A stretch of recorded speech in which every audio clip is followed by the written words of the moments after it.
con el profe Vázquez, con el monólogo El discreto encanto de los físicos de partículas. Profe, tiene la palabra.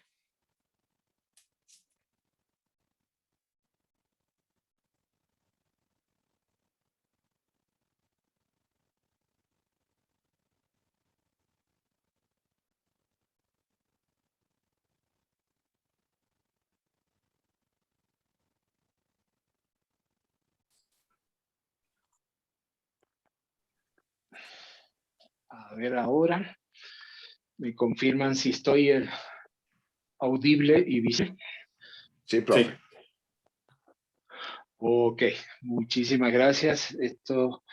Los retoques de último momento para dar inicio a esta participación. La primera vez que podemos hacer esto de manera virtual, así que tiene todo un aprendizaje por detrás, ¿no? Muchas gracias al profe José, a todos los organizadores por esta invitación para hacer eso que él mencionaba. Me parece que lo mío es la parte delirante solamente, y realmente creo que tiene razón José cuando lo plantea, porque no sé ustedes, esto es algo psicológico, pero no sé a quién le estoy hablando, pero supongamos ahí del otro lado tengo un público. Ustedes se estarán preguntando qué hace alguien como yo metido en un congreso como este o en un evento como este. Y tiene razón, es la misma pregunta que me hago yo, ¿qué hago yo aquí? Lo que pasa es que es un problema que nos pasa muchas veces cuando no leemos la letra pequeña, o por compromiso decimos que sí a todo y decimos sí, hágale, no hay problema, porque en realidad hubo una confusión. Porque después de escuchar esta conferencia interesante que nos acaban de presentar, no entendí mucho porque hablaban de los Simpsons, vi que hablaban de picadoras de maíz, coladores, pájaros, y bueno.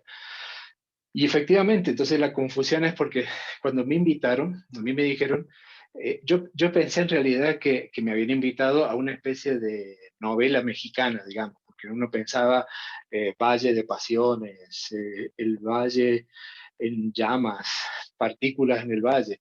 Pero claro, cuando me conecto y veo de qué están hablando, me siento bastante desubicado. Pero bueno, algo vamos a tener que hacer aquí y hacer algún comentario, tal vez traer una mirada diferente de la que les van a dar todos los expositores tan calificados que tienen en este evento, que espero que en este momento se hayan retirado todos y puedo hablar con confianza con el público, no con los expositores, porque así son las cosas cuando uno se confunde, ¿no? Pero siempre se puede estar peor, siempre hay cosas peores.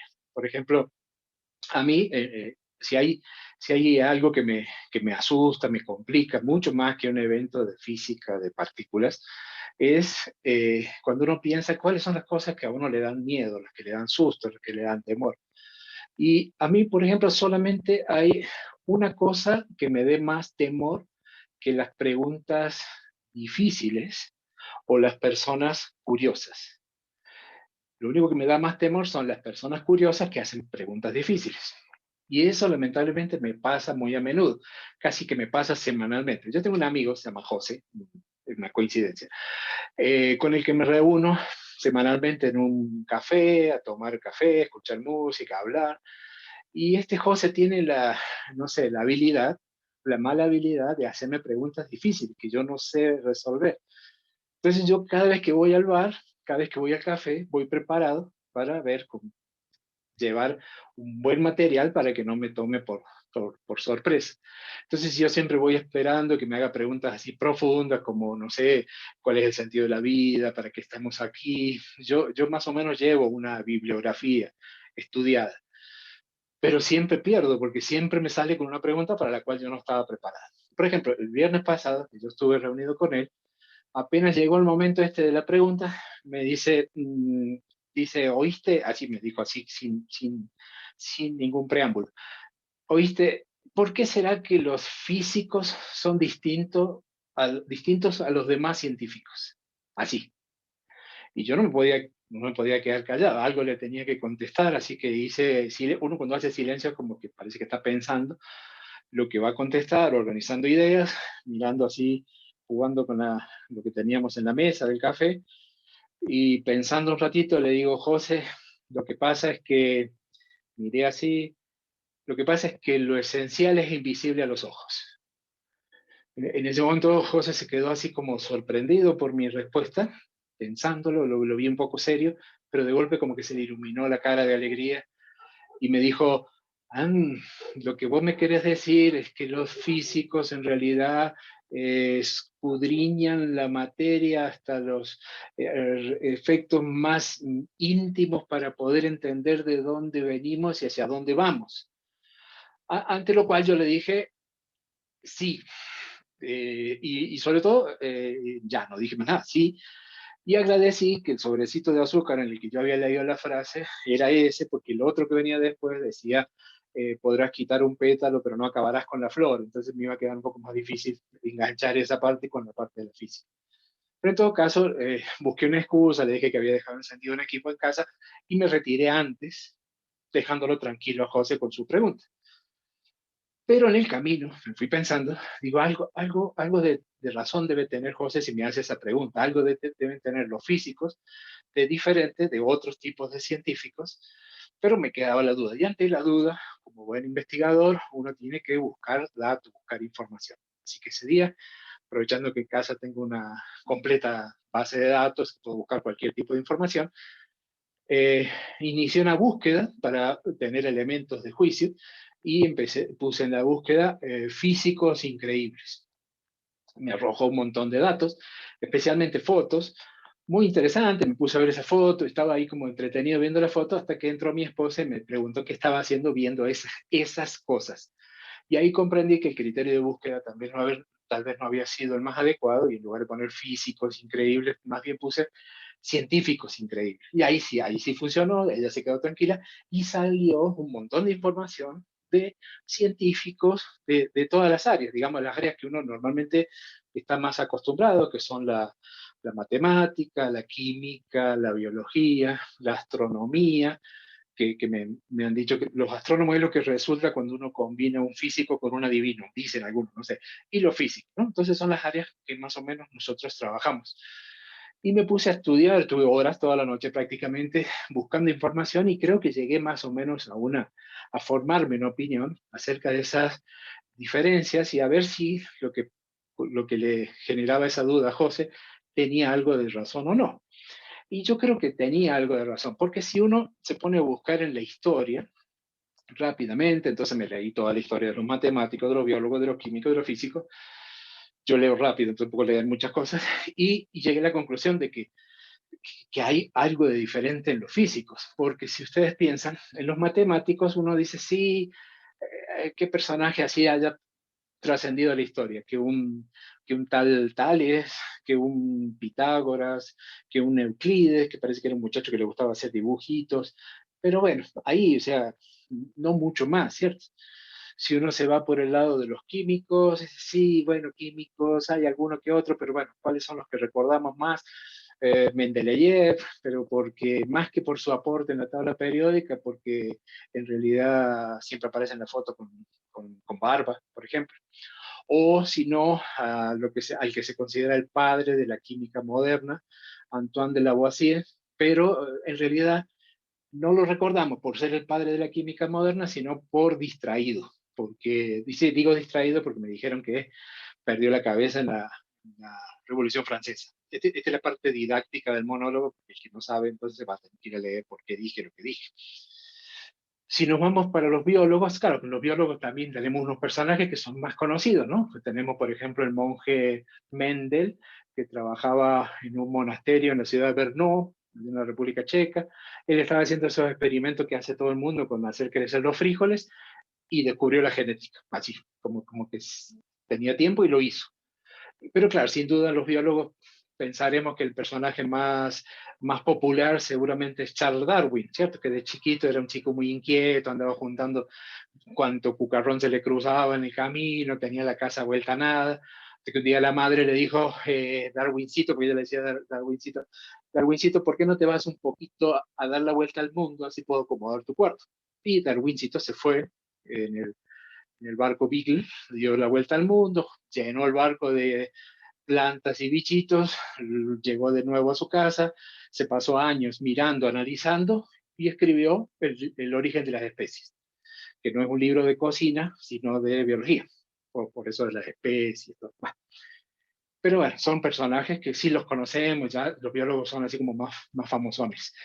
Pero en el caso de los físicos, hay algo raro, porque los físicos en realidad son muchos, hay una galería de famosos más grande, yo creo, son más populares, y los físicos son como los futbolistas, se les perdona todo, porque parece que eran muy buenos, porque si uno empieza, elegimos al azar así, o cualquier físico que haya trascendido, que son muchos, entonces digamos, bueno, por ejemplo, Galileo Galilei, Galileo entonces muy famoso, todo el mundo sabe quién fue, que se peleó con la iglesia, que discutió si la Tierra giraba en torno al Sol o no, que hizo telescopios, que descubrió un montón de cosas en el cielo, pero en realidad por eso es famoso y se le perdona, por ejemplo, que lo mandaron a estudiar matemática, no terminó. Lo mandaron a estudiar medicina, no terminó. Y lo peor, hacía horóscopos, espero que no esté el profe José por acá escuchando, él hacía horóscopos para estudiantes de medicina y se ganaba, es más, ganaba más dinero haciendo horóscopos que con esas cosas. Si venimos más acá, otro ejemplo, claro, tenemos a Sir Isaac Newton. También, ¿quién no conoce a Isaac Newton? Todos tenemos la imagen de él. Nadie habla de que era un tipo un poquito complicado, antisocial, nadie se lo aguantaba técnicamente, pero tenemos la imagen que él sentadito vio caer una manzana, ¡tuc! Ley de la gravedad. A uno se le cae un aguacate encima y lo único que descubre es un turuntrun. No descubrimos nada, pero ellos tienen ese poder, ¿cierto? E incluso piensen ustedes que en el año 1665 a Newton le toca vivir una peste, una pandemia, y les toca estar en cuarentena. Entonces, en 6 meses, así como porque sí, desarrolla el cálculo matemático, las leyes de movimiento y establece las leyes de gravitación. Uno lleva 1 año y medio en cuarentena y está contento porque sabe usar Zoom y trata de que no se le vea la sudadera. O sea, hay algo distinto. Ellos como que tenían algo diferente. Y por supuesto, si venimos más acá, el ícono, digamos, sería don Albert Einstein. Todos conocemos a Albert Einstein, todos los identificamos, hacemos póster, camisetas, de pelo largo, sacamos la lengua, tenemos el bigote, pero en realidad nadie que no sea físico entendemos lo que él hizo. No mucho, no entendemos nada, pero reconocemos que es muy famoso. Incluso sabemos que dicen que era mal estudiante, lo único que nos dicen es esas cositas chiquitas, ¿no? La ecuación EMC al cuadrado, que era mal estudiante y que trabajaba en una oficina pública. Yo creo que por ahí viene la cosa, porque cuando uno va al banco a hacer un trámite y saca un turno para que lo atienda un asesor, eso se hace eterno, el tiempo no pasa. Y como él trabajaba en una oficina pública, yo creo que ahí fue cuando él se inspiró y dijo, nada puede ir más rápido que la velocidad de la luz. ¡Tac! Ya, Einstein, genio, maestro, total. Así que efectivamente yo voy teniendo indicios de que los físicos tienen algo diferente al resto de los científicos. Incluso yo creo que lo demuestran de cuando son pequeñitos, porque cuando son pequeñitos, por ejemplo, los niños, los matemáticos, cuando son chiquitos, son los niños, típico caso de que le están preguntando cada 5 minutos al padre, papá, ¿cuánto falta para llegar? O sea, ¿cuántos kilómetros faltan para llegar cuando van de un pueblo al otro? Son los que están todo el tiempo haciendo cálculos, son los matemáticos cuando son chiquitos. Los químicos, cuando son chiquitos, son aquellos que se ponen limón en la lengua para saber qué sabor tiene y le decoloran la ropa a la mamá usando blanqueador. Típico caso. Los biólogos, cuando son chiquitos, comen tierra y desarman los juguetes para ver cómo son por dentro.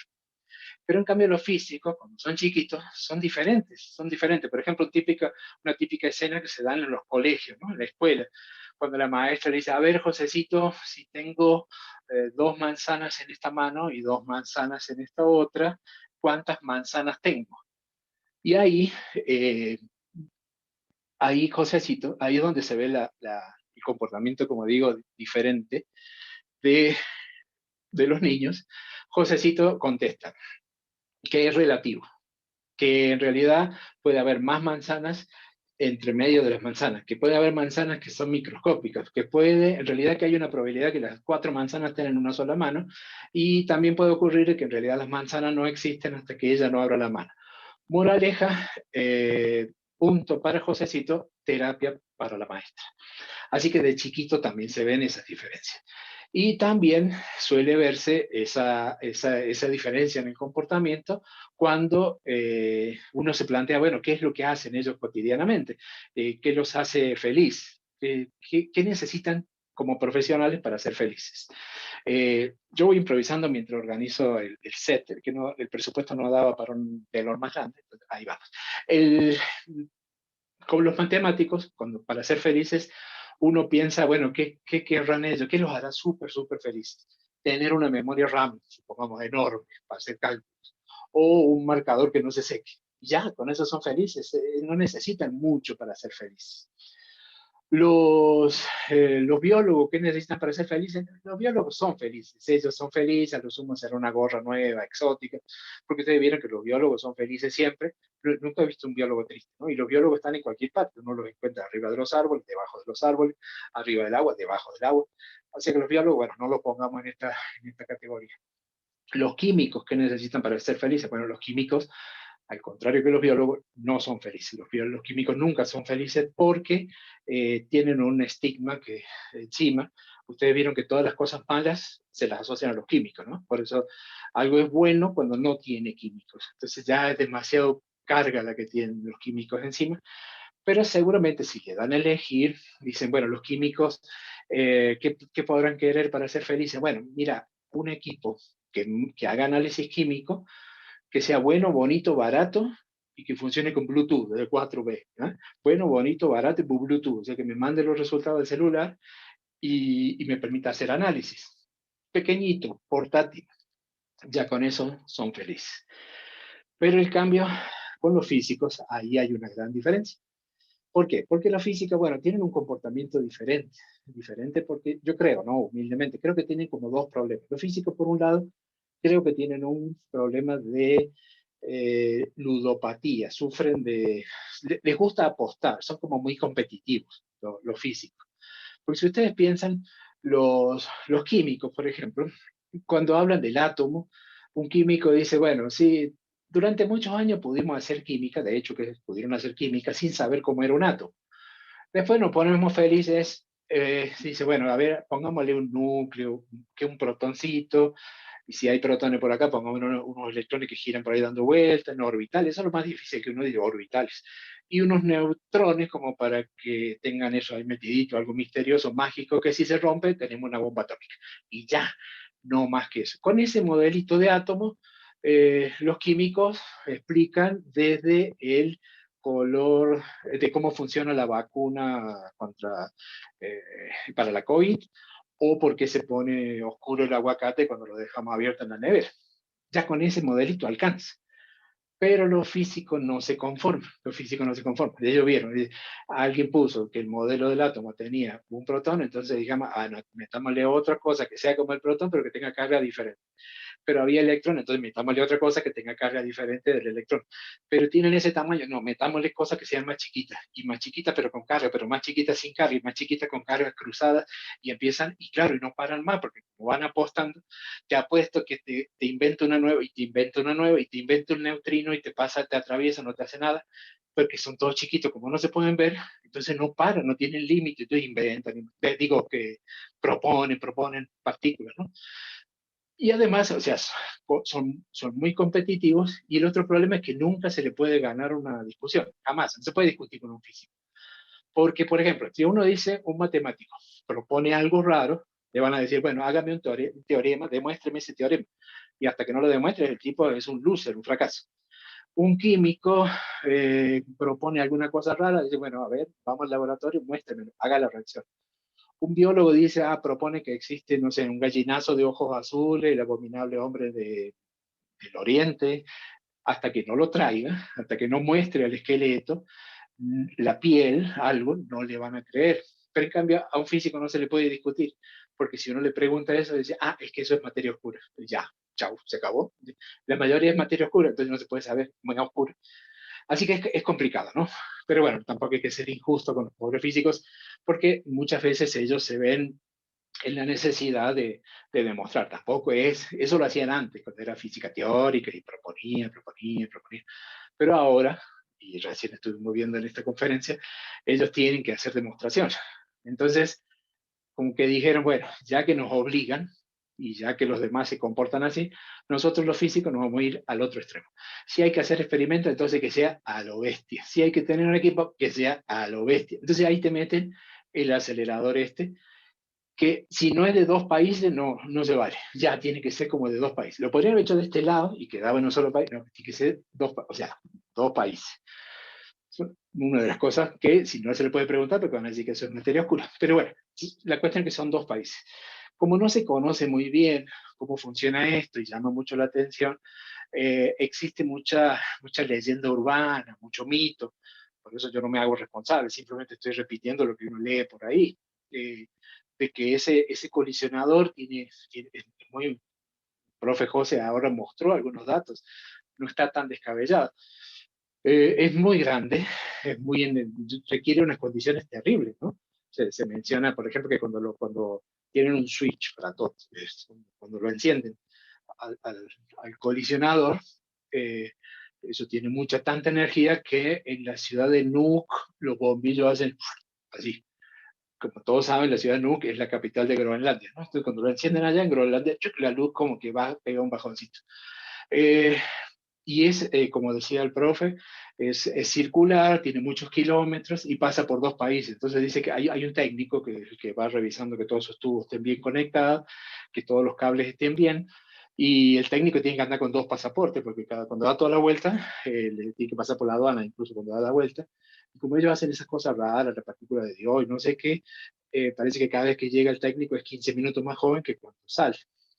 Y realmente necesita mucha energía, porque ahí el profe José, yo sé que por una cuestión geopolítica no quiere abundar en detalles, pero hay muchos detallitos ahí como complicados. Por ejemplo, que usan temperaturas muy bajas, que usan una corriente eléctrica muy grande y sobre todo que usan unos campos magnéticos terriblemente grandes. O sea, tienen unos imanes, los imanes más grandes que se puedan haber construido jamás en la humanidad, los tienen ellos. Entonces, imagínense ese pedazo de imán que anda por ahí, hace incluso, dicen, ¿no? Dicen que uno tiene que ir caminando así como girando, porque si no la hemoglobina se te va siempre para el mismo lado.